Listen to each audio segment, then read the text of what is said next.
오늘은 마태복음 제7장 21절부터 23절에 있는 말씀을 읽도록 하겠습니다.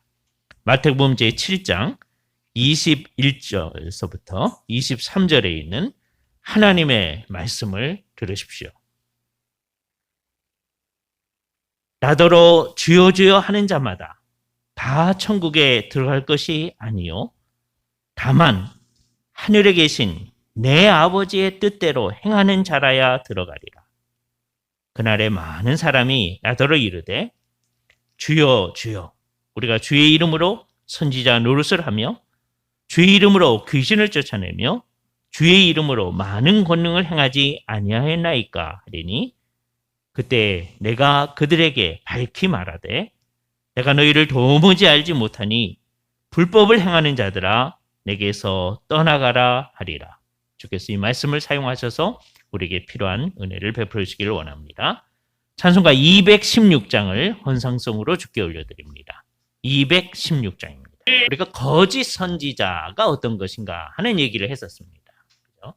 거짓 선지자는 결국 따지면 하나님이 보내시지 않았는데 자기 스스로 하나님이 보내셨다고 생각하면서 모든 활동을 하는 사람이고, 어떤 경우에는 자기도 하나님이 보내셨다고 하는 것을 생각하지 않고 그냥 어떤 종교적 일을 하는 것입니다. 그래서 모든 백성들은 그런 사람들을 주의하면서 결국 그들이 가르치는 그 말씀 자체, 그리고 그 결과물인 우리의 삶에 미치는 영향을 가지고서 판단해야 된다라고 하는 것을 얘기해 줍니다. 그것과 연관해서 오늘은 마지막 날에, 최후의 심판의 날에 하나님께서 어떻게 하실 것인가 하는 것들을 중심으로 거짓 선지자와 우리의 관계를 가르쳐 주고 있습니다. 그래서 오늘 이 본문을 통하여서 우리가 1차적으로는 거짓 선지자들에 대한 하나님의 정죄가 어떤 것인가 하는 것을 생각을 해보고, 근데 이것이 결국은 거짓 선지자들과만 관련되어 있는 것이 아니라 다른 모든 하나님의 백성들과도 관련이 돼 있을 수 있음을 생각하면서 이것이 우리에게 오늘 주시는 의미가 무엇인가 하는 것들을 생각해 보도록 하겠습니다. 일단 이것이 최후의 심판의 날이라고 하는 것을 알 수 있도록 오늘의 본문이 아주 분명하게 시사점을 봅니다. 뭐라고 얘기하시느냐 하면 22절 말씀을 먼저 보시는데, 그날에 많은 사람들이 내게 이르되, 이렇게 얘기합니다. 그날에. 성경에서 그날에 그럴 때는 너도 알고 나도 알고 누구든지 다 아는 날, 이런 말입니다. 그렇죠? 그래서 이건 언제냐? 전후 문맥을 잘 살펴보면 주께서 이 땅에 오셔서 최후의 심판을 행하시는 그 날을 얘기하게 됩니다. 성경 가운데서 구약에서도 그 최후의 심판에 관한 시사가 있었고요. 예수님께서 이제 이 땅에 오셔서도 종국적인 심판이 있을 것임을 이제 얘기하는 때가 가끔 있게 되어지죠. 오늘 본문이 그것을 잘 말해주는 한 대표적인 예가 됩니다. 그날. 그래서 누구든지 알기 때문에 그냥 그날에 이렇게 얘기합니다. 그렇죠? 이건 장래에 있을 날이죠. 최후의 심판의 날이 있다. 그래서 우리가 오늘 첫 번째 이제 마음속에 생각해야 할 일이, 이 세상에는 정말 최후의 심판이라는 것이 있다. 그 구체적인 과정이 어떻게 될 것인지 우리는 정확히 모릅니다. 이 세상에 있는 모든 사람들의 죄를 드러내고, 그래서 그 모든 것을 다 조사하고, 그 조사할 과정이 이제 필요 있는 게 아니죠. 그다음에 그리고선 그것을 이 세상에 다 드러내고, 그거에 대해서 하나님께서 판결을 내리시고 그 판결대로 형벌을 수행하는 일, 되게 심판은 이 세 가지 과정이거든요. 사건을 잘 조사하고, 그래서 자기가 그때 가서 난 그거 죄 아니었는데요, 그럴 사람이 아무도 없는 거죠. 잘 조사해서 그게 드러내는 거예요.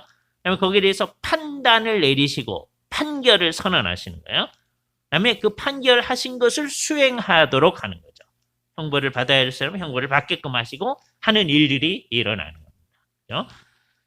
그러니까 우리가 이제 자칫 잘못 생각하면 야, 이 세상의 많은 사람들에 대해서 다 그거 하려면 시간이 엄청 걸리겠다. 이렇게 생각할 수가 있어요.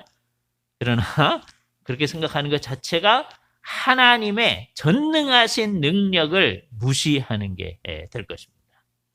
정확히 이게 얼마나 걸리는지 알 길은 없어요.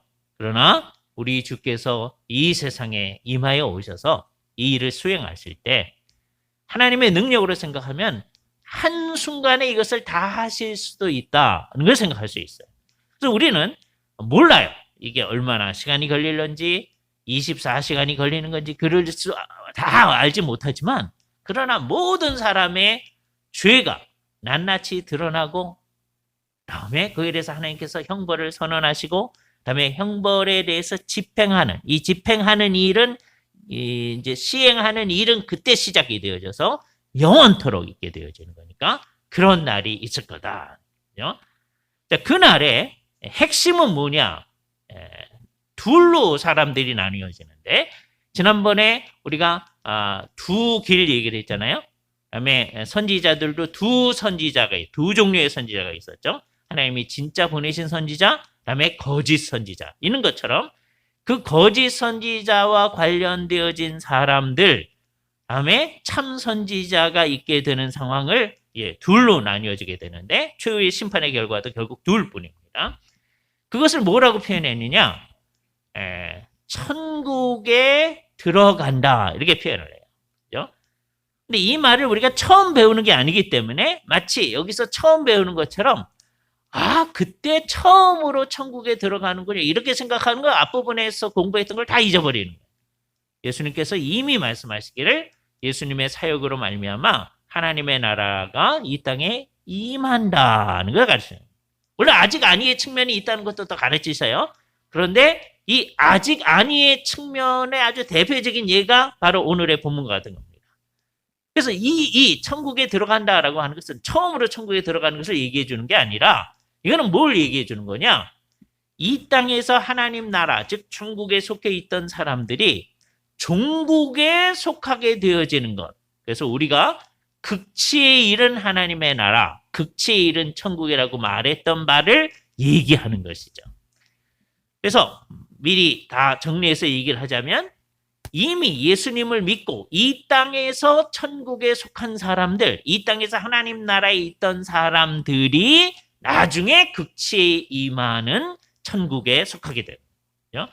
이 땅에서 죽기 마지막 순간에라도 천국에 속해 있어야 하지만 마지막 순간에 주께서 임하여 왔을 때 최후의 심판에서 천국에 들어갈 수 있게 되죠.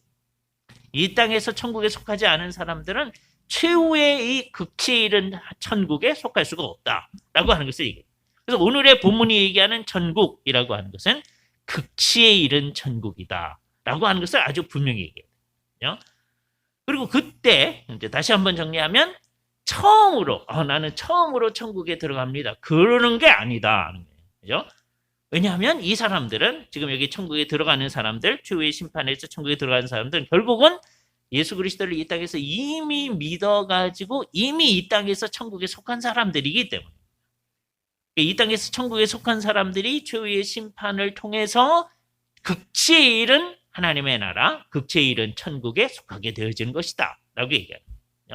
그런데 여기 거짓 선지자에 속하는 사람들에 대해서 예수님께서 뭐라고 그러시냐면 천국에 너희는 들어가지 못한다. 즉 극치에 이른 천국에 너희는 들어가지 못한다는 얘기예요. 그 말은 뭐냐? 너희는 이 땅에서도 사실은 천국에 속하지 않았었다라는 얘기예요. 이 땅에서 천국에 있지 않은 사람들은 극치에 이르는 천국에 있지 않거든요. 그러니까 이 사람들은 그때까지 최후의 심판 때까지 자기들은 천국에 속해 있다고 생각을 하고 있는 거예요.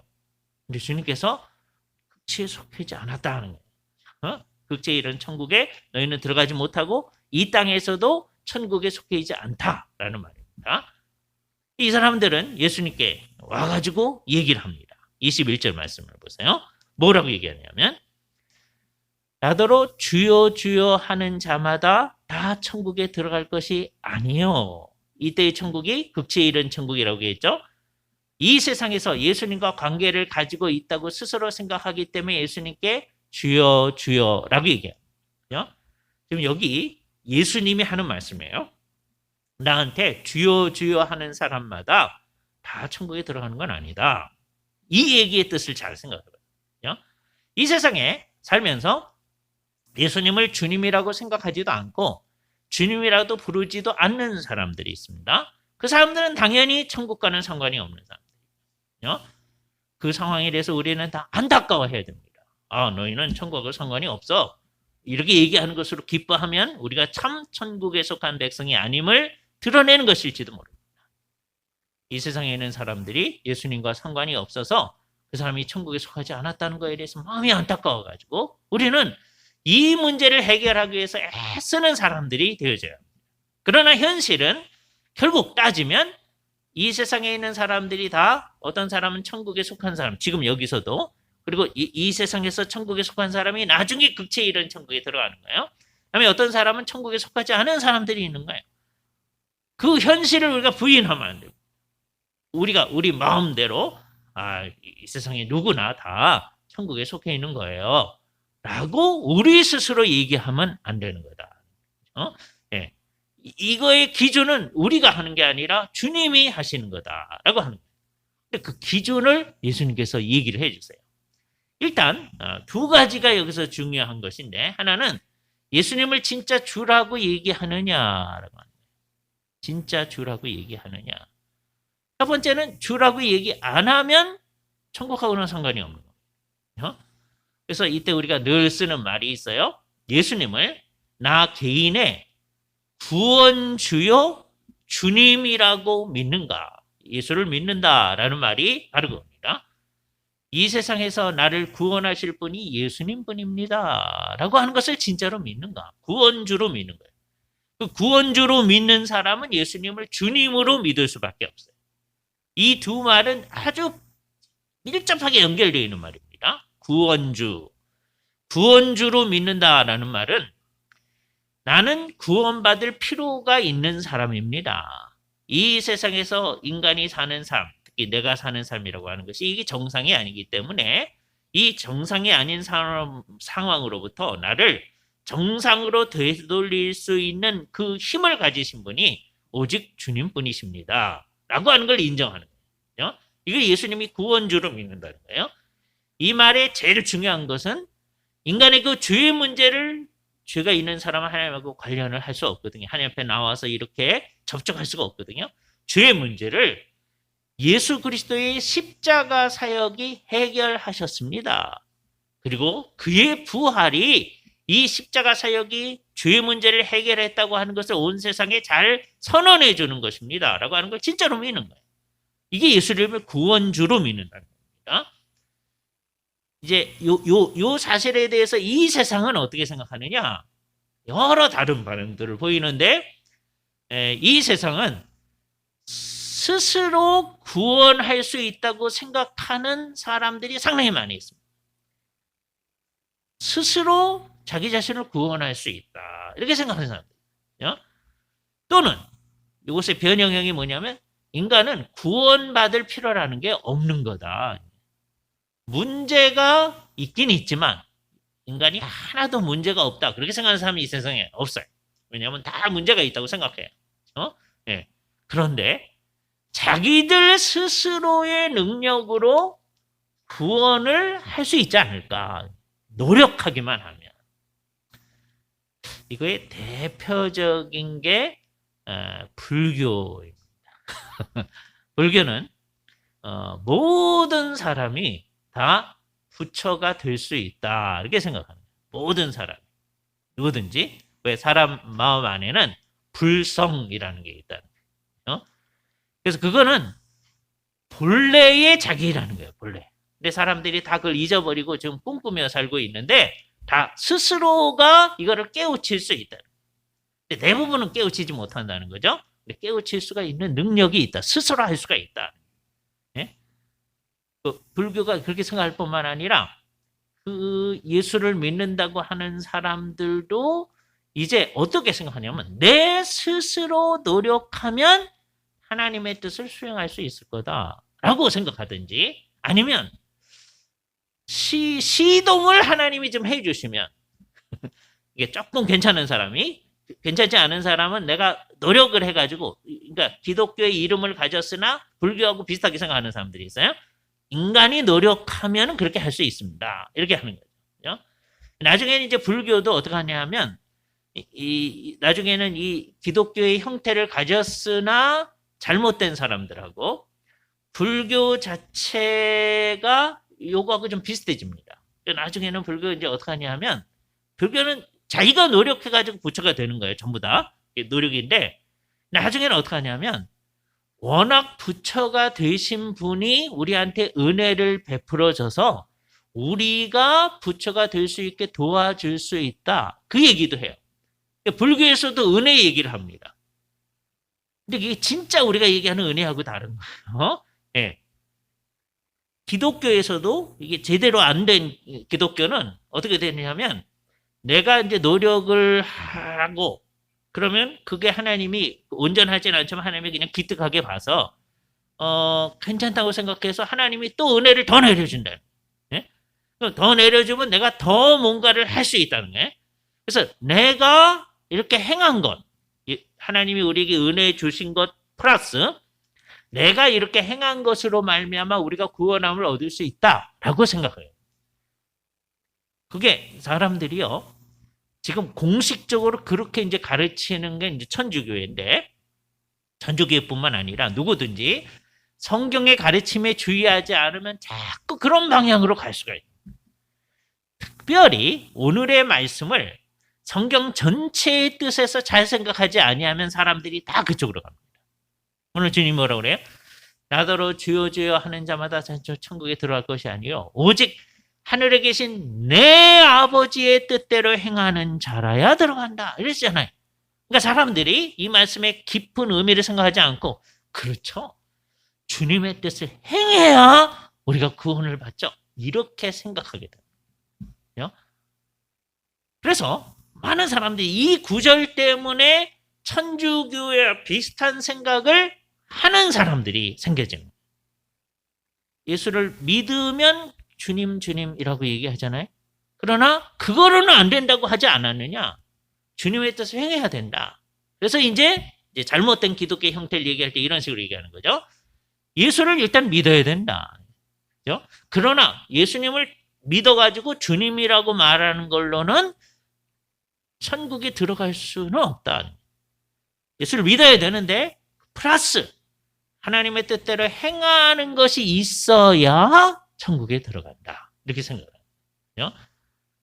그래서 이제 아주 이단적인 사람은 요것도 이제 이단이 있어요. 그 이단이 사실은 천주교 얘기가 똑같은 거예요.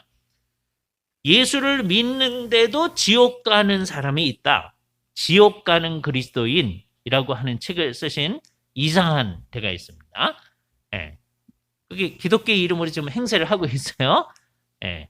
소위 큰 믿음 교회라는 교회입니다. 근데 사람들이 하도 이단이라고 하니까 이름을 바꿨어요. 사랑하는 교회라고 이름을 바꿨습니다. 그렇죠? 예. 거기는 그런 거예요. 예수를 믿고 플러스 뭐 해야 된다? 하나님의 뜻을 행해야 비로소 천국에 들어간다. 이렇게 생각합니다. 우리는 그걸 이단이라고 해요. 똑같은 얘기를 천주교에도 하는 거예요. 예? 그러니까 천주교와 같은 이단인 거죠. 형태를 천주교의 형태로 하진 않아요. 우리 개신교의 형태를 가지고 예배도 하고 해요. 그러나 가르침이 그렇다는 거죠. 그것이야말로 거짓 선지자의 가르침인 거죠. 지난주에 성경이 가르친 대로 하지 아니하면 그게 거짓 선지자라고 했잖아요. 그죠? 왜 그렇게 얘기를 하겠어요? 좋은 의도에서 하는 거죠. 좋은 의도에서. 예수를 믿고서 엉터리로 사는 사람이 하도 많으니까 엉터리로 살아가지고 되겠냐. 하나님의 뜻을 행해야지. 그러면서 하나님의 뜻을 행해야 된다고 얘기를 하는 거예요. 근데 문제는 뭐예요? 그렇게 하나님의 뜻을 행함으로 구원을 얻을 수 있다고 얘기하니까 성경의 가르침하고 다른 거예요. 그게 안 된다고 하는 것을 성경이 분명히 얘기하고 우리의 경험이 분명히 확증을 하고 있기 때문에 우리는 그건 아니다라고 얘기하는 거죠. 그래서 출발점을 분명히 해야 됩니다. 우리 주 예수 그리스도께서 우리의 구원주라고 하는 것은 이것만이 우리 스스로가 우리를 구원할 수 없고 정말 우리는 전적으로 타력 구원이다. 전적으로. 불교에서도 부처가 도움을 줘야 어떤 사람들이 성불에 이룰 수 있다. 그런다고 그랬잖아요. 도움이 있는 요소를 얘기하는 거예요. 그래서 어떤 사람들은 이제 옛날에 일반적으로 이 세상에는 상당히 많은 종교, 불교를 포함해서 이것은 자력 구원을 얘기하는 거고 기독교는 타력 구원을 얘기한다. 그랬더니 이제 서양 사람들 가운데서 이제 불교를 조금 이제 공부하신 분들이 아니 불교에도 은혜 얘기가 있다. 그런 얘기를 하는 거예요. 있죠. 그러나 그거는 어떤 거예요? 진정한 은혜 얘기가 아니다. 그렇죠? 진정 하나님의 도움이 아니고 이게 인간과 미리 부처가 된 존재가 서로 이제 도와주는 상부상조하는 형태를 지닌 것이 되어지는 거다라고 하는 것을 생각하게. 그러니까 우리는 철저히 인간은 스스로 구원할 수 없다. 처음부터 끝까지 예수를 믿기 전에도 스스로 구원할 수 없을 뿐만 아니라 예수를 믿은 다음에도 스스로 구원할 수 없다라고 하는 것을 얘기하기에 그분이 우리의 구주이시다라고 하는 걸 분명히 할 뿐만 아니라 그분이 우리의 주님이라고 생각합니다. 주님이라고 생각하니까 말만 주여 주여 해서는 안 된다라고 하는 것이 오늘 얘기의 핵심입니다. 그게 예수님께서 나더러 주여 주여 하는 자마다 다 천국에 들어갈 것이 아니요 라는 말이에요. 말만 주여 주여 해서는 안 된다. 왜요? 진심으로 주님이라고 해야 된다. 그러니까 진심으로 주님이라고 하면 어떻게 되겠어요? 여기에는 한 3가지 정도의 함의가 들어있는데 예수님을 진짜 주님이라고 말하면 이 주님이란 말의 1차적 의미는 소유주라는 거거든요. 내 삶의, 내 존재의 소유주가 주님이십니다. 라고 하는 거예요. 나는 내게 아닙니다. 라고 하는 걸 분명히 하는 거예요. 나를 소유한 분이 주님이십니다. 여기 이제 사실은 나머지가 다 속해 있는데 그러면 그분이 나를 소유하고 있으니 그분이 나의 인생에 대해서 주재권을 가지고 있습니다. 너는 이렇게 해라, 이런 삶을 살아라 하는 것을 할 수 있는 것이죠. 주재권을 지니고 있습니다. 그러니까 주님이 주재권을 지니고 있으면 나는 그것대로 행하는 종입니다. 라는 인식이 여기 들어요. 그분은 우리의 소유주일 뿐만 아니라 우리의 주재권을 가지고 있습니다. 그러니까 생사여탈권, 모든 권한을 그분이 가지고 있다. 사람들은요, 요거를 인정하기를 싫어합니다. 그죠? 사람과 사람 사이에서도 누가 나에 대해서 생사여탈권을 가지고 있다는 걸 싫어하잖아요. 그래서 인류 역사를 꼭 그렇게 볼 수는 없지만 이전에 어떤 사람들이 이제 결국은 힘 있는 사람들이 다른 사람들을 자기 밑에 이렇게 놓고서는 생사여탈권을 딱 가지게 한 적이 있었어요. 그런데 나중에 이것을 뒤집으려고 하는 노력들을 한 거예요. 맨 처음에 인간들이 이제 서로 다 똑같은 평등한 존재로 있었겠죠. 그렇지 않겠어요? 네, 세월이 지나면서 여러 종류로 힘 있는 사람들이 다른 사람들을 다 밑에 이렇게 있게 만듭니다. 그것이 이제 복잡한 과정이죠. 그러니까 그 밑에 있는 사람들이 왜 똑같은 사람인데 네가 나의 생사여탈권을 가지냐? 그러면서 스스로 자유하려고 하는 노력을 합니다. 인류의 역사 전체를 자유를 향한 과정이라고 생각하는 분들이 많이 있어요. 한편으로 옳습니다. 그래서 이제 아주 대표적인 게 이제 헤겔이 그런 식으로 했는데 옛날에는 한 사람만 자유로웠다. 황제, 왕 혼자 자유로운 거죠. 세월이 지나면서 몇몇 사람이 자유로워졌다. 귀족들 이런 사람들이 이 귀족들이 자유로우면 황제나 왕하고 싸우는 거예요. 그래서 권한을 어느 정도 획득해 온 거예요. 그죠? 그래서 몇몇 사람이 자유로워졌어요. 대신에 나머지 사람들은 다 자유롭지 않죠. 귀족들 아닌 사람들은 귀족들한테 주여 주여 해야 되는 거예요.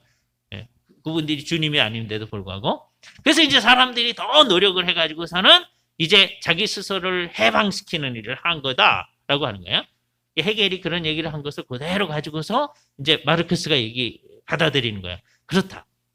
우리들이 스스로가 주체라고 하는 것을 생각하면서 우리를 주라고 생각을 해야 되는 거다라고 얘기를 하는 거예요. 그래서 이제는 모든 사람들이 자유로워졌다라고 생각을 해요. 그게 역사의 과정이다.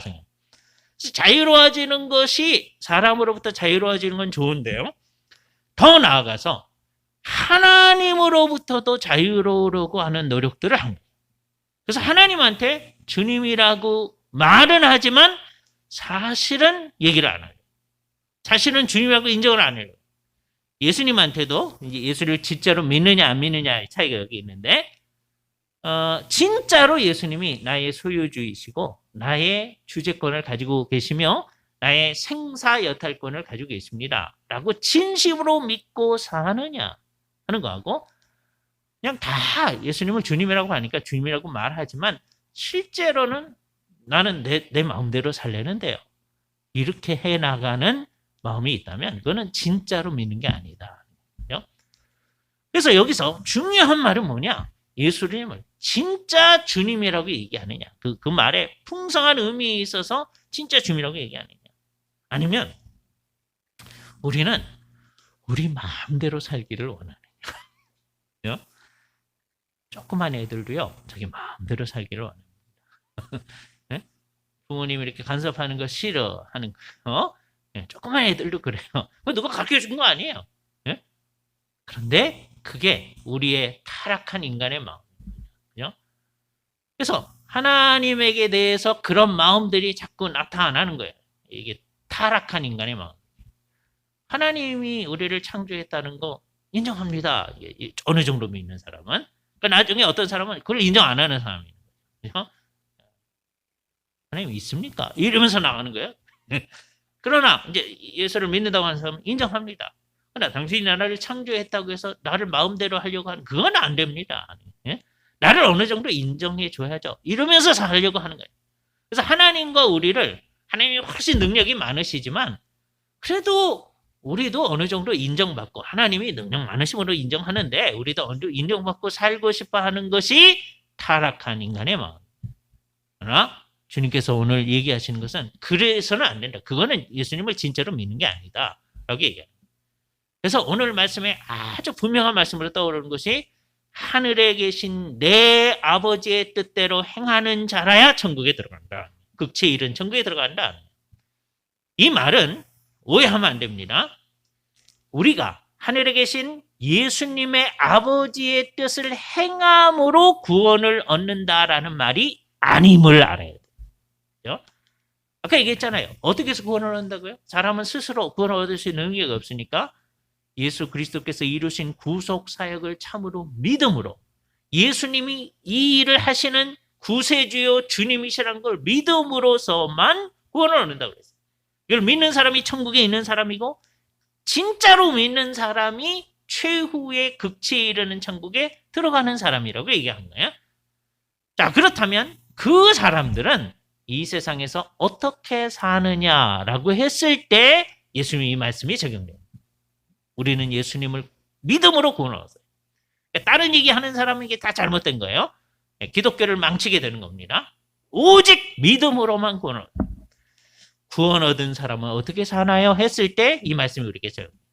진짜로 구원 얻었으면 아까 예수님을 주님이라고 한다고 그랬잖아요. 그 말에 정말 충분히 동의하면서 사는 거예요. 그 말을 다른 말로 바꾸면 예수님이 구원주요 주님이라고 하는 걸 다른 말로 바꾸면 이 땅 가운데 살 때 하늘에 계신 나의 아버지 예수님께서 나의 아버지의 뜻대로 행하는 자라야 된다. 이 말이 왜 중요하냐면 마태복음에서 처음으로 예수님께서 나의 아버지라고 말한 부분. 그 앞에 하늘에 계신 너희 천부, 너희 아버지 그런 말이 나와요. 그렇죠? 그러나 예수님께서 우리하고 당신님을 동일한 선상에 놓으면서 우리가 이제 이렇게 기도하자. 하늘에 계신 우리 아버지요. 그러지 않았다. 너희가 이렇게 기도해라 하면서 하늘에 계신 우리 아버지요. 이렇게 기도하라고 했어요. 이 일은 무슨 일이 있다는 걸 얘기해 주냐면 지금 이 얘기가 처음으로 나오는 건데 예수님과 하늘에 계신 아버지의 관계성이 아버지와 아들의 관계성인데 그 아버지와 아들의 관계성이 이제 예수님의 사역을 통하여서 예수님이 아버지와 가지는 그 관계성과 똑같은 건 아니지만 이제 우리들도 하나님을 아버지라고 할 수 있다. 라는 관계성으로 들어갈 수 있다. 예수님은 워낙 그의 신성에 관한 한 처음서부터 존재론적으로 하나님의 아들인 존재로 있는 거예요. 그래서 이것을 우리는 존재론적인 아들됨이라고 그래요. 워낙 그런 분이시다. 예수님 이외에는 아무도 그런 존재가 없어요. 그죠? 이걸 이제 허물어뜨리려고 하는 사람들이 다 기독교를 망치는 거예요. 예수님도 하나님의 자녀고 우리도 이제 하나님의 자녀인데 하나님의 예수님의 아들이잖아요. 그러니까 예수님은 이제 큰 형님쯤 되고 우리들은 작은 애들이니까 예수님하고 맞먹으려고 드는 거죠. 예수님께서 구속을 통하여서 우리를 하나님의 자녀로 만들어 놓았다는 것을 이상하게 왜곡하는 거예요. 여기서 아주 분명히 해야 되는 거예요. 물론 예수님이 베풀으신 큰 은혜 때문에 예수님이 하나님의 맏아들이고 우리들이 다른 자녀들이라고 하는 걸 분명히 얘기할 수 있지만 이 둘 사이엔 근본적 차이가 있다. 예수님은 존재론적인 아들이고 우리는 소위 우리식으로 표현하면 입양의 은혜에 의해서 하나님의 자녀가 되거든요. 그러니까 우리가 예수님과 그 같은 의미의 하나님의 자녀됨, 하나님의 아들됨을 갖지는 않는다. 우리한테도 하나님께서 구속을 통하여서 하나님의 자녀라고 얘기해 줬다는 건 놀라운 일이에요. 예수 그리스도와 함께하는 상속자가 되어진 거예요. 상속자는 옛날에 아들들이거든요. 예? 그래서 우리를 아들이라고 표현하는 거예요. 여자분들도 전부 다 아들이라고 표현하는 이유가 뭐예요? 그거는 나중에는 남성 여성의 차이가 없어진다는 얘기가 아니고 우리는 끝까지 남성 여성의 차이를 가지고 있어요. 남성 여성은 다 하나님 앞에서 평등한 거예요. 그런데 예수님께서 뭘 얘기해 주느냐? 우리 모두가 다 진정한 상속자가 되어진다. 근데 그게 뭐 때문이냐? 예수 그리스도 때문이다. 예수 그리스도는 본래적인 하나님의 아들이시고 그래서 그 차이를 우리가 나중에 하나님 나라가 극치에 도달한 상황에서도 예수님 이제는 좀 맘먹을만 하죠. 그럴 수 있는 게 아니다. 그때도 우리는 영원히 우리 주 예수 그리스도에게 경배하는 성령님께 경배하는 거예요. 삼위일체 하나님께 경배하는 거예요. 예? 예수님도 하나님의 아들이고 우리도 하나님의 아들들인데 상속자가 됐는데 우리가 왜 경배합니까? 그렇게 생각한다는 것 자체가 벌써 예수를 안 믿는다. 그렇죠? 예수를 믿음으로써만 구원을 얻나요? 그러나 정말 예수님을 정말로 믿는 사람은 진정으로 예수님을 주님이라고 얘기하는 거예요. 그러니까 어떻게 살 거냐? 하늘에 계신 예수님의 아버지의 뜻을 행하며 사는 거예요. 여기서 이제 우리들이 이 세상에서 뭘 하는 건가 하는 게 들어요. 한마디로 우리는 이 세상에서 하늘에 계신 아버지의 뜻을 수행하며 사는 거다. 예수를 믿은 그 다음 순간서부터 우리가 죽을 때까지 전체가 다 그거예요. 네? 너는 왜 사느냐? 우리를 구원해 주신 것이 너무너무 감사해서 하늘에 계신 내 아버지의 뜻, 예수 그리스도의 아버지의 뜻을 수행하기 위해서 삽니다. 이렇게 사는 거예요. 이미 구원함을 받았기 때문에. 너무너무 감사해서 그래요. 그럼 이 세상에서 우리의 사는 삶은 이제 몇 가지의 내용들로 이루어져요. 첫 번째는 그 하늘에 계신 아버님의 뜻이 무엇인가를 알려고 해야 되겠죠. 그래서 일단 제일 중요한 게 그럴 용의가 있어요. 용의. 그거는 있죠. 그것도 없는데요. 그러면 이게 심각한 겁니다. 그죠? 예수를 믿는다고 했을 때 우리가 나머지는 제대로 못해도 적어도 하나님의 뜻대로 행할 용의는 있어요. 그럴 마음은 있어야 돼요. 근데 아직은 잘 몰라서 그걸 못할 수는 있어요. 나중에 타락하면 이제 잘못되면 어떻게 되냐면 내 용의는 있는데 성경을 이제 공부하게 되면 하나님의 뜻을 이제 알게 되잖아요. 알면 해야 되잖아요. 그러니까 이제 안 하는 거예요. 절대로 이거를 공부 안 하고. 그렇게 되면 이게 진짜 예수를 제대로 믿는 건가 이렇게 생각해요. 그래서 제일 중요한 게 그럴 용의가 있어요. 하늘에 계신 아버지의 뜻을 행할 용의가 있는가. 용의가 진짜로 있는 사람은 잘 앉아가지고서는 내가 하나님의 뜻이 뭡니까? 라고 잘 생각한다고 해서 하나님의 뜻이 알려지는 게 아니거든요. 이게 이제 기독교와 불교의 차이점이에요. 네? 기독교와 천주교의 차이점입니다. 천주교에서도 어느 순간에 가면 그렇게 할 것을 요구하기도 합니다. 모든 천주교에 그런 건 아니지만 소위 사람들로 하여금 명상할 것을 요구하는 종교들이 있어요. 앉아가지고서는 그걸 갖다가 이제 어떤 경우에는 묵상이라는 말도 사용하는데 그래서 잘 생각을 하면 하나님의 뜻을 알 수가 있게 된다 이렇게 생각합니다. 아주 이상한 거를 이제 만들어내는 사람들이 있어요. 그렇게 해서 되는 게 아니다. 어떻게 하나님의 뜻을 아느냐? 하나님의 뜻을 알려면은 하나님께서 이미 당신님의 뜻을 알려주신 성경을 차곡차곡 공부해 나가는 거예요. 우리가 지금 계속 그 일을 하잖아요. 그죠? 예를 들어서 우리가 작년 1월 1일 첫째 주서부터 마태복음 공부를 차곡차곡 공부하기 시작했어요. 물론 이제 중간에 몇 개월 빠졌지만 지금 1년 지금 몇 개월이 지났는데 우리가 지금 마태복음 7장 이제 뒷부분에 와 있는 차곡차곡 공부를 하는 거죠. 그죠? 왜 이걸 합니까? 교회에서는 늘 그렇게 하더라. 그래서 하는 게 아니고 이렇게 함으로써 하늘에 계신 예수님의 아버지의 뜻을 잘 공부해 나가는. 그게 우리가 하는 일입니다. 그죠? 공부하는 과정을 통하여서 이제 우리의 생각이 하나님의 뜻하고 다른 게 어떤 게 있나라고 하는 것을 잘 발견을 해야 돼요.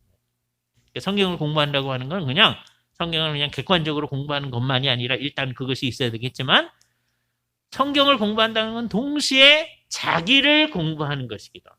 그래야만 이게 진짜예요. 성경을 공부했으면 그걸 가지고 자기 자신을 비춰보는 거예요. 그래서 내가 하나님의 뜻하고 같이 가는 게 있나? 간다고 하지만 그렇지 않은 게 있나? 이걸 잘 찾아내요. 하나님의 말씀으로 나를 점검하는 거예요. 사람들이 이제 못되지면 자기의 생각을 가지고 성경을 막 이렇게 점검을 하려는 사람들이 있어요. 그래서 이거는 아니고 이거는 기고 그러는 사람들이 있습니다. 그게 아니고 하나님의 말씀으로 자기를 점검하는 거예요. 첫 번째는 성경을 공부해야 하나님의 뜻을 알 수가 있는 거죠. 그런 다음에 하나님의 말씀으로 자기를 점검하는 거예요. 그러니까 이제 하나님의 뜻을 알려면 늘 이 두 가지를 하는 거예요. 그래서 내 안에 하나님의 뜻에 부합하지 아니하는 것들을 자꾸 없애가고 하나님의 뜻에 부합하는 것들을 자꾸 만들어가는 거죠. 그 일이 계속 되어지는 거예요. 그래서 결과적으로는 어떻게 되어야 되느냐? 우리의 생각이 하나님의 뜻에 자꾸 가까워져야 되는 거예요. 물론 이 세상에 어떤 사람이 나는 하나님의 뜻에 완벽하게 가깝다. 그런 사람은 아무도 없는 거예요. 이게 우리의 큰 차이. 우리로서는 우리 스스로가 그런 경지에 도달할 수 있다. 이렇게 생각할 수가 없어요. 그냥 끊임없이 주님의 뜻에 가까워지려고 노력을 하는 거죠. 그걸 가지고 온 세상을 바라봐야 돼요. 온 세상 전체를 바라보는 거예요. 왜? 이 온 세상이 하나님이 창조하시고 하나님이 주관하시는 세상이기 때문에 이게 진짜 이제 하나님의 뜻을 행한다라는 것과 관련되는 거예요. 이 세상에 하나님의 뜻대로 안 하는 것이 뭐가 있는가 하는 걸 잘 봐야 돼요. 그런 거에 대해서 아무 생각이 없고 나는 성경 하나님의 뜻을 행하는 사람이기 때문에 성경만 공부하는 겁니다. 라고 해서 그냥 있으면 안 되고 1차적으로 성경을 공부해서 내 마음을 공부하는 거죠. 그러나 이 세상에 하나님 뜻에 어긋나 있는 게 어떤 건가 하는 것들을 잘 찾아봐야 돼요. 그거는 잘 찾아보지 않아도 조금만 생각해도 잘 보이게 되어지죠. 그러나 그게 과연 쉬운가 하는 것은 사람들이 예수를 믿는다고 하는 사람이 이 세상을 사는 모습을 보면 이게 쉽지 않다는 거예요. 왜요? 어떤 거는 그냥 이 세상 사람들이 말하는 대로 막 하는 거예요. 그것을 통해서 우리는 뭘 알 수 있느냐? 우리가 하늘에 계신 그 예수님의 아버지의 뜻대로 생각들을 안 하는구나. 어떤 건 하는 것 같아요. 우리들 가운데서 그래도 예수를 믿는 사람들을 이제 보면 우리 교회 성도들만이 아니라 이제 이 세상에 있는 사람들을 보면 예수를 믿는다고 하는 사람들이 어떤 건 믿는 것 같아요. 성경 믿는 것 같아요. 근데 이 세상의 어떤 문제에 대해서 생각하는 걸 보면 꼭 저게 주님의 뜻대로 생각하는 걸까? 이 세상 사람들이 생각하는 방식대로 그냥 생각을 해나가요. 정말 이상해요. 예를 하나 들어볼까요? 우리의 가장 근본적인 문제. 한국 사람이 제일 안 되는 게 어떤 거냐? 시어머니가 있고 며느리가 있다고 해봅시다. 서양 사람들 이 말이 잘 이해가 안 가요. 한국 사람은 다 알아요. 그렇죠? 성경에 의하면, 성경의 가르침에 의하면 시어머니하고 며느리의 갈등이 있으면 안 되잖아요. 하나님의 뜻대로 잘 살아가는데 너희는 죽을 때까지는 계속 시어머니하고 며느리가 갈등하며 살아라. 주님이 그러지 않았잖아요. 그러니까 이제 어떻게 돼야 돼요? 이 갈등이 없게끔 하는 대로 가야죠. 그런데 우리는 다 이걸 안 하고 있어요. 예? 제가 이거를 정말 절실히 느낀 게 이제 언제냐면 옛날에 30년 전에 이제 미국에 있을 때 성경 공부를 이제 같이 하는데요. 우리 교회 그 반주하시는 아주 귀한 여자 집사님, 지금은 나이가 많아지셨을 거예요. 예, 예. 그런데 집사님이 아주 신앙이 좋으시고 일 음대하고 관련되어 있는 분이신데, 근데 성경 공부 먼저 하니까 이제 진솔하게 얘기를 하잖아요. 다른 사람들은 다 사랑할 수 있는데 한 사람은 사랑할 수 없어요. 그러시더라고요. 나중에 얘기 들어봤더니 시어머니야. 예? 하늘에 계신 내 아버지의 뜻대로 다 행하는데 이거는 안 돼요. 예? 그런 것처럼, 그것만 그런 게 아니에요. 다른 어떤 것들도 우리는 고질적으로 하나님의 뜻에 대해서 그거는 적용하지 않으려고 하는 분야들이 있어요. 사람들마다 다르긴 한데. 예? 이게 우리가 뭘 얘기해 주냐. 우리는 하늘에 계신 내 아버지의 뜻대로 잘 생각을 안 한다. 그러니까 단순하게 성경을 자꾸 공부해 나간다 하는 것으로 끝나는 게 아니란 말이에요. 성경을 공부해서 나를 자꾸 고쳐야 돼. 성경이 말하는 대로. 싫어요. 그게 좋을 사람이 없어요. 우리는 어느 정도 몇 가지만 주님이 믿어라 하는 거 믿고 나머지는 내 마음대로 하고 싶어. 다 내 마음대로 하고 싶어 하는 거예요. 근데 예수님을 주님으로 생각한다고 사는 건 내 마음대로 사는 게 아니고 주님의 뜻대로 나를 고쳐나가야 돼요. 이게 어려운 과정입니다. 나중에 하나님의 나라가 극치에 있을 때도 우리는 그분의 종으로 있는 거예요. 그거 싫다 그럴 사람들이 있는 거예요. 왜 우리가 자유로워야지. 그죠? 그래서 결국은 아까 헤겔 인간이 그 전부 다 자유로워지는 거다. 역사의 과정이 그런다고 생각하는 사람은 어떻게 생각하는 거예요? 역사의 중국에는 인간성과 신성이라는 게 하나가 되는 거다. 우리가 다 신성 안으로 들어가는 거다. 예? 그때는 우리가 누구에게 하나님한테 이렇게 종속한 그런 것도 없는 거다라는 생각으로 가려고 하는 거 아니에요. 예? 그게 시대마다 다 다른 형태로 나타납니다. 우리 시대에 아주 유명한 말이 뭐예요? 호모 데우스. 신적인 인간. 아주 유발 하랄이라고 하는 이스라엘 사람이, 예? 아주 유명한 사람이잖아요. 그렇게 사람들한테 결국 그 방향으로 우리 가야 된다. 그게 새로운 게 아니에요. 옛날 헤겔 같은 사람이 얘기했던 거예요. 그러니까 이게 뭘 얘기해 주는 거예요? 인간은 끊임없이 하나님 앞에 종속하기를 싫어하는. 근데 그런 사람들, 헤겔이나 유발 하라리 같은 사람들만 싫어하는 게 아니고 하나 보면 주님의 뜻대로 한다고 하는 우리도 어떤 분야에는 그것대로 안 하려고 하는 거다. 그래서 이제 우리가 끊임없이 해야 되는 것이 우리의 모든 것을 다 하나님의 생각에 종속시켜 나가는 과정을 얘기하는 거예요. 바울이 고린도서에서 얘기한 우리의 생각을 쳐서 그리스도에게 복종하게 하는 일을 계속하는 거예요. 끊임없이. 예? 이게 우리의 제대로 됐을 때의 학문적 작업이라는 게 우리 개개인들도 그런 노력을 해야 되는데 이 일만을 전문적으로 하는 사람들을 학자들이라고 하죠. 학자들이 하는 일이. 내가 예를 들어서 이제 타락한 상황에서 전염병을 연구하는 분이 있을 거 아니에요? 우리 시대에 지금 제일 중요한 게 전염병 연구하시는 분. 지금 이 시점에서 그 사람들에게서 제일 중요한 게 뭐예요? 하나님의 뜻대로 이것을 어떻게 할 건가를 생각을 해야 되잖아요. 전염병을 얘기할 때는 하나님의 뜻은 전혀 생각하지 아니하고 우리가 알아서 하면 되냐. 그러지 않답니다. 모든 것을 하나님의 뜻대로 하려고 하는 생각을 해나가야 돼요. 이게 우리에게는 중요합니다. 그래서 우리의 삶의 과정 전체가 주일날 와서 예배를 하는 거나 집에 가서 성경을 읽는 거나 매일매일 큐티를 할 때에도 우리에게서 일어나는 일이 뭐예요? 이렇게 하나님의 뜻이 무엇인지를 잘 생각해 나가는 대로 자꾸 가는 거예요. 그래서 내 안에 하나님의 백성다운 사고방식, 그런 세계관, 그런 사상이 형성되어져요. 그냥 나는 주님의 뜻대로 생각하는 사람이다. 라는 것이 이제 주일학교 학생도 그렇게 생각할 수가 있어요. 그런데 걔네들이 점점점 그런 식으로 잘 자라나가지고서 이제 여러분쯤 되면 정말 모든 문제를, 이 세상의 모든 문제, 이 사회의 모든 문제를 주님의 뜻대로 생각하는 사람으로 나타나요. 부족하지만 계속 그 길로 가요. 그래서 우리 안에 기독교 사상이 형성돼요. 우리가 예수를 믿은 지가 한 150년밖에 안 돼서 우리한테 아주 좋은 기독교 사상이라는 게 별로 없어요. 그러나 이제 이게 정말 우리 속에서 튼튼하게 이루어져서 우리에게 정말 큰 기독교 사상이 딱 나타나요. 그래서 그 기독교 사상을 가지고 이 세상 역사를 다 살펴봐야 돼요. 이제 잘못된 기독교 사상을 가지고 이 세상 역사를 바라보려고 한 사람은 있어요. 예?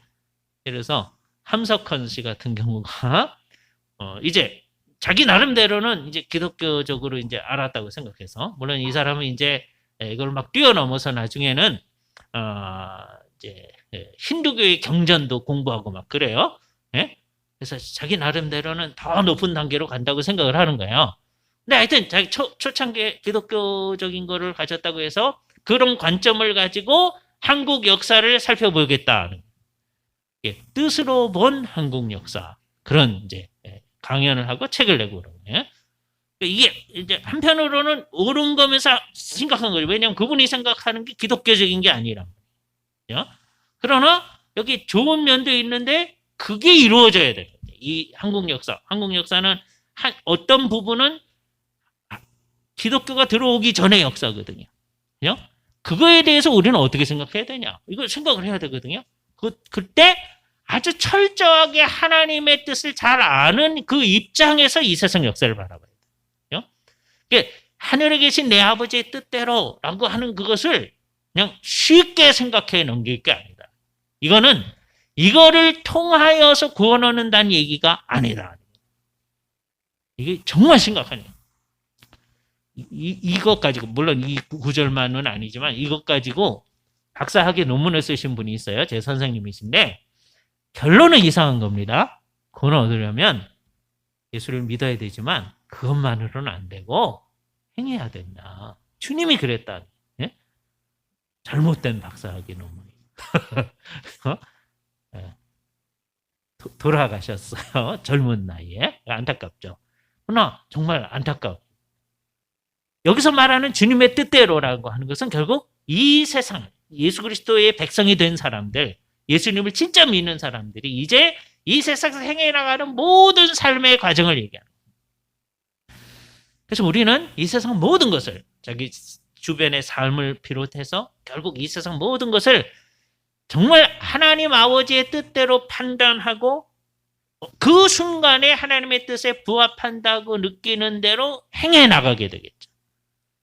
그런데 이제 왜 이렇게 행함으로 구원 얻는 게 아닌지를 우리가 이제 볼 거예요. 그렇게 행한 게 완벽합니까? 최후의 심판 때 이제 모두 심판을 받게 돼요. 네가 이때 이렇게 생각했는데 이거는 옳은데 이건 틀렸어. 그럴 거 아니겠어요? 그러면 하나님의 전체적 과정에서 봤을 때 이건 옳은데 이게 틀렸어. 그러면 그냥 이건 옳고 이건 틀렸다. 이게 아니고 이게 전체적으로 나쁜 것으로, 잘못된 것으로 물들어 있는 거죠. 우리로서는 주님의 뜻대로 이 세상 역사를 바라보고 이 세상 모든 걸 바라본다고 하는 거지만 잘못된 게 있겠죠. 그것도 드러나요. 그죠? 함석헌 씨가 말한 뜻으로 본 한국 역사에만 잘못된 게 있는 게 아니고 우리가 앞으로 하는 그 작업에도 잘못된 게 있을 수 있다는 거예요. 그러나 그 노력을 해야죠. 그러나 그게 뭐가 잘못됐는지가 나중에 드러날 것임을 아니까 그거로서 내가 완벽하게 하나님의 뜻을 다 행했다고 해서 구원 얻는 게 아니라는 게 분명한 것이죠. 그러나 하나님의 뜻대로 행할 마음이 없고 하나님의 뜻대로 모든 걸 보지 않는 것은 이미 구원 얻은 사람다운 모습이 아니다 라고 하는 걸 얘기해요. 여기서 우리의 삶의 과정이 의미가 있는 거예요. 예수를 믿고 우리가 하나님의 백성이 됐으니까 하나님께서 이 세상에서 빼내가도 하늘로 샥 올려가시면 편하잖아요. 왜 그렇게 하지 않으셨어요? 이 세상을 살면서 하나님의 뜻들을 잘 파악해서 그것을 실현해 나가는 사람이 되도록 하기 위해서 그럽니다. 이 세상 사람들은 하나님의 뜻을 신경을 쓰는 사람이 없어요. 여기 하나님의 뜻을 신경 쓰면서 그 뜻이 이 땅 가운데 수행되도록 하기 위해서 애쓰는 사람들이 있게 되는 거예요. 우리가 그렇게 한다면, 우리 교회가 그런 방향으로 나아간다면 우리는 정말 구원받은 하나님 나라의 백성다운 모습을 드러내요. 하나님 나라의 이 세상에 드러내는 거예요. 우리가 그걸 하지 않는다면 우리는 나 구원받았네, 너 구원받았네 그 얘기만 하지만 구원받은 사람의 모습을 드러내지 않는 거죠. 이 말씀을 정말 심각하게 생각해야 됩니다. 그죠? 이거를 통하여 구원받는 얘기가 아니다. 그걸 통하여 구원받는 사람은 아무도 없습니다. 그러나 예수 그리스도를 믿음을 통하여 구원받은 사람은 반드시 이 땅에서 하늘에 계신 그 아버지의 뜻을 행해 나가는 사람이 된다고 하는 것 우리가 명심해야 할 것입니다. 같이 기도하시죠. 거룩하신 주님, 우리들은 늘 부족하지만 예수 그리스도를 우리의 구세주요, 구주로 믿을 수 있게 하심을 감사합니다. 예수님을 주님으로 믿으며 사는 우리들이 주님을 주여 주여라고 고백만 하지 아니하고 그 고백에 합당한 생각을 하며 진정 예수님을 주님이라고 생각하며 살게 되오니 우리가 하늘에 계신 예수님의 아버지의 뜻을 수행하는 사람으로 이 땅에 있게 되옵나이다. 우리들 하여금 이 세상에서 사는 날 동안에 끊임없이 주님의 뜻을 추구할 수 있게 하여 주시옵소서. 그것만이 우리의 기쁨이 되게 하여 주시옵소서. 그것이 우리의 삶의 어떤 영역을 배제하도록 하는 것이 아니라 세상 역사 전체와 이 세상 사회 전체를 바라보며 안타까워하며 기도하며 주님 앞에서 주님의 뜻을 행하지 아니하는 모든 것들에 대해